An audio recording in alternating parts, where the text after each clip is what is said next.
नमस्कार। PS news पर आप सभी लोगों का स्वागत। चर्चा आज करेंगे दिल्ली दंगल की, अर्थात दिल्ली में होने वाले विधानसभा चुनाव। अगले साल के शुरुआत में दिल्ली में विधानसभा का चुनाव होना है। भारतीय जनता पार्टी दिल्ली की सत्ता से लंबे समय से दूर है। 1998 में शीला दीक्षित की सत्ता में आने के बाद भारतीय जनता पार्टी दिल्ली में सत्ता का स्वाद नहीं चख पाई। ऐसे में दिल्ली में भारतीय जनता पार्टी जीत के लिए जीत और मेहनत करने में लगी।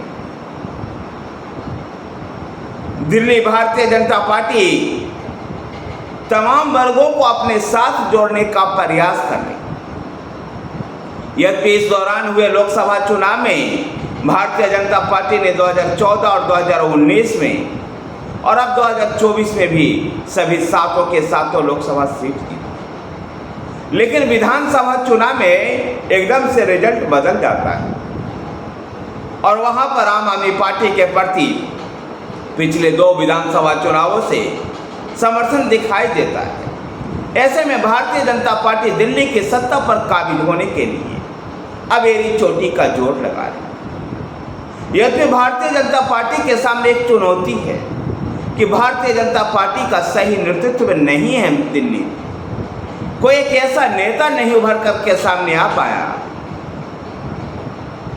जो पार्टी को लीडरशिप दे सके, और इसी वजह से दिल्ली में भारतीय जनता पार्टी लगातार विधानसभा का चुनाव में शिकस्त।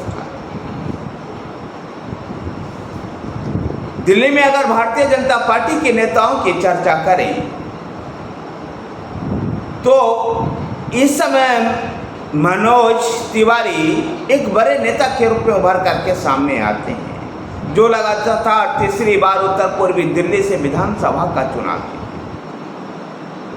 इनके अलावा भी यंग और युवा तेज तर्रार बासवी स्वराज का भी नाम सामने आया। तो पूर्व मुख्यमंत्री के बेटे और 2 बार के सांसद रहे प्रवेश वर्मा भी इस कड़ी में एक बड़े नेता साबित हो सकते। लेकिन देखना दिलचस्प होगा कि दिल्ली में भारतीय जनता पार्टी किस नेता पर विश्वास जताती है। फिलहाल दिल्ली में भारतीय जनता पार्टी का जो लक्ष्य है, अपने संगठन को मजबूत कर दिल्ली में आने वाले विधानसभा चुनाव में जीत हासिल, और इसके लिए भारतीय जनता पार्टी लगातार संगठन को कस रही है और तमाम वर्गों को अपने साथ जोड़ने का प्रयास कर रही है। विशेषकर जो अनुसूचित जाति के लिए आरक्षित 12 विधानसभा सीट है, जहां पार्टी का प्रदर्शन लगातार कमजोर रहता है, उन सीटों पर अपनी पकड़ को मजबूत करने के लिए इस बार भारतीय जनता पार्टी तीर्थ यात्रा का सहारा ले रही। अनुसूचित जाति से संबंधित महिलाओं को फ्री में तीर्थ यात्रा, मुफ्त में तीर्थ यात्रा करवा करके भारतीय जनता पार्टी उनको अपने साथ जोड़ने का प्रयास कर।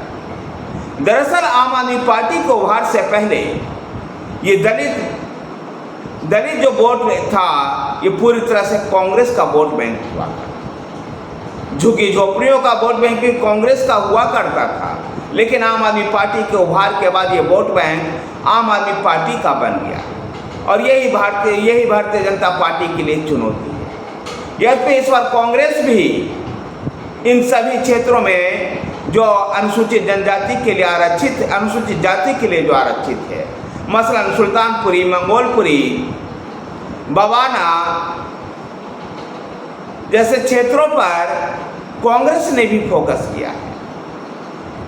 इस बार भारतीय जनता पार्टी की भी फोकस लाइन पर ये 12 सीटें हैं, जबकि लोकसभा चुनाव में इन सभी सीटों पर भाजपा को बढ़त मिलती है। लेकिन विधानसभा का चुनाव और नगर निगम के चुनाव में इसका रिजल्ट बिल्कुल उल्टा हो जाता है। इस बार के लोकसभा चुनाव में भी इन 12 सीटों पर में से भारतीय जनता पार्टी 9 सीटों पर आगे रही।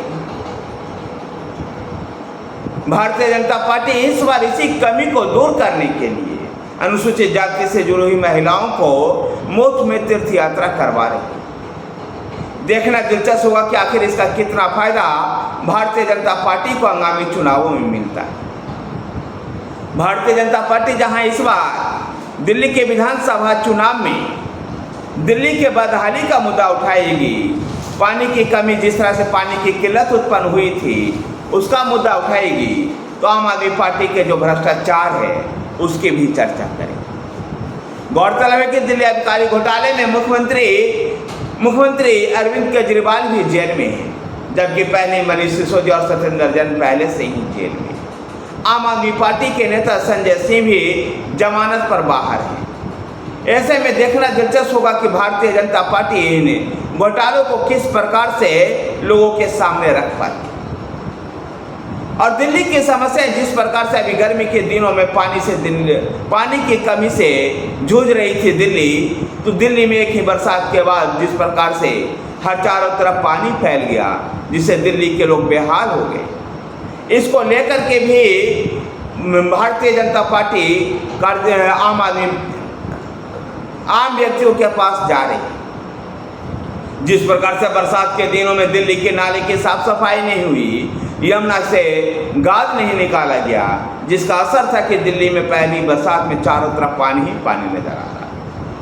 ऐसे कुप्रबंधन से, कुव्यवस्था से तंग आकर के कोई इस कुव्यवस्था को लेकर के भारतीय जनता पार्टी अब आम जनता के बीच में जाएगी। जहां दिल्ली में अभी शिक्षक भर्ती घोटाला को लेकर के भी राजनीति हो रही है। दिल्ली सरकार लगातार अपने फेलियर को उपराज्यपाल पर मरने का प्रयास है, लेकिन भारतीय जनता पार्टी इस बार सतर्क है और इस बार भारतीय जनता पार्टी आम आदमी पार्टी के हर कारनामे को आम जनता के बीच में ले जाने के लिए दृढ़ संकल्पित दिखाई दे रही। अभी दिल्ली में जहां आबकारी घोटाले में अरविंद केजरीवाल, मनीष सिसोदिया और सत्येंद्र जैन जैसे लोग पहले ही से ही जेल में हैं, तो इस बार अब अगली बार दिल्ली जल बोर्ड घोटाला में ईडी के छापे की है। 4 शहरों में ये छापा पड़ा है, जिसमें यह आरोप है दिल्ली जल बोर्ड पर कि जानबूझ करके ऐसे नियम बनाए गए कि इसमें कम कंपनियां इसकी प्रक्रिया में शामिल हो। जो दिल्ली पुलिस के भ्रष्टाचार निरोधक शाखा ने messrs Eurotech environment private limited और अन्य के खिलाफ विभिन्न धाराओं में केस दर्ज किया था। यह आरोप है कि पप्पन कला, नीलोठी, नजफगढ़, केशोपुर, कोरोनेशन, पिलर, नरेला, रोहनी और कोंडरी में जो 10 एसटीपी के विस्तार के लिए अक्टूबर 2022 में विभिन्न संयुक्त उद्यमों संस्थाओं ने को 1943 करोड़ रुपए में जो 4 टेंडर दिए गए थे, ये इनके ऊपर आरोप है। और आरोप है कि सभी निविदाओं में 3 संयुक्त उद्यम कंपनियों ने भाग लिया, जिनमें 2 कंपनियों को 1-1 टेंडर और 1 कंपनी को 2 टेंडर मिले। प्राथमिकी में कहा गया, एफआईआर में कहा गया है कि निविदाओं की शर्त को इस तरह से बनाया गया कि कुछ चुनिंदा कंपनियों को ही निविदाएं में भाग ले सके। शुरू में यह अनुमान इन एसटीपी के लिए 1546 करोड़ रुपए था, जो टेंडर प्रक्रिया के दौरान इसे संशोधित कर 1943 करोड़ रुपए कर दिया गया। 3 कंपनियों की बढ़ी हुई दर पर ठेके दिए गए। ईडी ने जांच में पता चला कि तीनों कंपनियों की निविदाएं हासिल करने के लिए ताइवान प्रोजेक्ट से जारी एक ही अनुभव प्रमाण पत्र जल बोर्ड को दिया गया। और यही मसला है जिसको लेकर के आज ईडी दिल्ली जल बोर्ड घोटाले को लेकर के सामने आ रही।